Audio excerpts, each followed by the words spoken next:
Hello all, welcome to AI fusion. तो आज हम डिस्कस करेंगे बिग डेटा के बारे में कि बिग डेटा क्या होता है। इससे पहले हम देख लेते हैं कि डेटा क्या होता है। तो डेटा होता है कलेक्शन ऑफ इंफॉर्मेशन, जैसे इमेजेस, वीडियोस, मैसेजेस, और हम अपने लैपटॉप में मूवीज वगैरह भी स्टोर करते हैं, वेब सीरीज भी स्टोर करते हैं। तो ये तो हो गया हमारा डेटा।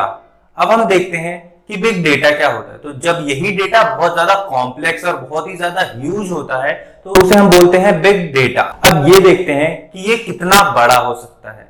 तो इस चीज से हम देखते हैं कि डेली बेसिस पे हम 30 से 40 lakh terabyte data daily generate कर रहे हैं, जिसमें कि हम ये जो Amazon पे सर्च करते हैं, फ्लिपकार्ट पे सर्च कर रहे हैं, गूगल पे सर्च कर रहे हैं, ये सब डेटा जनरेट हो रहा है।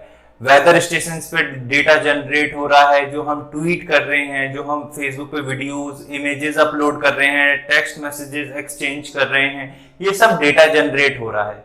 और हमारा मशीन्स के थ्रू भी डेटा जनरेट होता है, जैसे सबमरीन्स हो गई, जेट इंजन हो गए, इनमें जो सेंसर्स लगे हुए हैं ये डेटा को जनरेट करते हैं। इसे हम स्टोर भी कर सकते हैं, एनालाइज भी कर सकते हैं और प्रोसेस भी कर सकते हैं।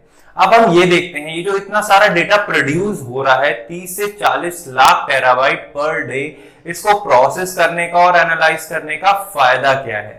तो अगर हम इस डेटा को प्रोसेस कर लेते हैं तो पूरा का पूरा सिनेरियो ही चेंज हो जाएगा।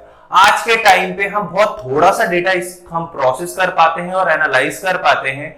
और इसका एग्जांपल है, जैसे कि फॉर एग्जांपल Amazon ले लेते हैं। हम Amazon पे हम कोई प्रोडक्ट को सर्च करते हैं, फॉर एग्जांपल हमने लैपटॉप सर्च किया, तो हम जब दोबारा Amazon पे जाएंगे तो वो क्या करेगा, हमें लैपटॉप के रिगार्डिंग ही एड्स शो करेगा।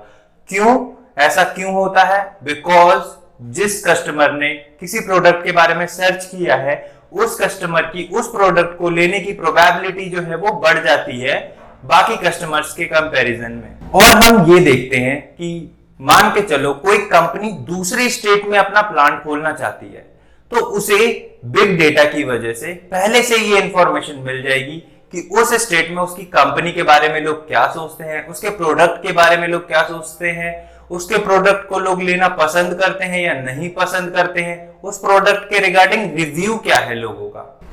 और ये हमारा रिस्क फैक्टर को मैनेज करने के लिए भी यूज होता है, कस्टमर सर्विसेज को इंप्रूव करने के लिए भी यूज होता है, क्योंकि हमें पहले से ही पता चल जाता है कि कस्टमर क्या फीडबैक दे रहा है, उसको क्या प्रॉब्लम हो रही है, तो हम उस प्रॉब्लम को सॉल्व कर सकते हैं अगर हमें वो पता चल जाएगी।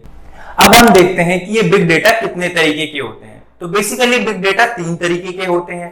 पहला होता है स्ट्रक्चर्ड डेटा। अब स्ट्रक्चर्ड डेटा को हम समझते हैं, जैसे कि हम एक एग्जांपल ले लेते हैं एम्प्लॉय टेबल का। अब एम्प्लॉय टेबल में एम्प्लॉय आईडी होगी, फोन नंबर होगा और एम्प्लॉय का नेम होगा। अब ये जो स्ट्रक्चर वे में हमें डेटा मिला है, इसको हम बोलते हैं स्ट्रक्चर्ड डेटा।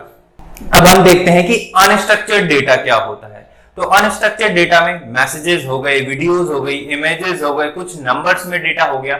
ये सारा जो डेटा है ये अनस्ट्रक्चर्ड वे में कहीं से भी कुछ भी बस डेटा है, इसे हमें प्रोसेस करना है और फिर हमें एनालाइज करना है और उसके बेसिस पे हमें डिसीजंस लेने हैं।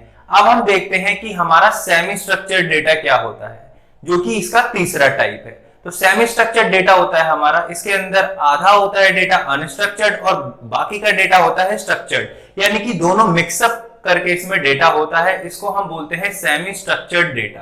ये सिर्फ हमारे पास 3 तरीके के डेटा होते हैं और इसको हम प्रोसेस करते हैं, फिर एनालाइज करते हैं, उसमें से हम यूजफुल इंफॉर्मेशन निकालते हैं और उसके बेसिस पे हम डिसीजन लेते हैं कोई भी।